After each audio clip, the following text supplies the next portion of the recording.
Aksi bagi THR Rp20.000 dihujat, tetangga bongkar sifat asli Ayu Ting Ting. Aksi pedangdut Ayu Ting Ting yang membagikan THR kepada warga di sekitar rumahnya ternyata mendapat cibiran dari beberapa netizen.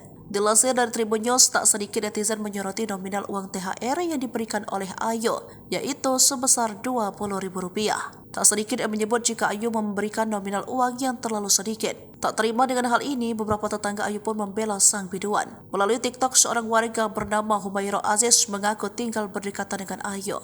Menurutnya, Ayu bukan hanya memberikan uang Rp20.000 saja. Ia bercerita jika uang Rp20.000 hanya dibagikan kepada anak-anak kecil di lingkungan rumah Ayu.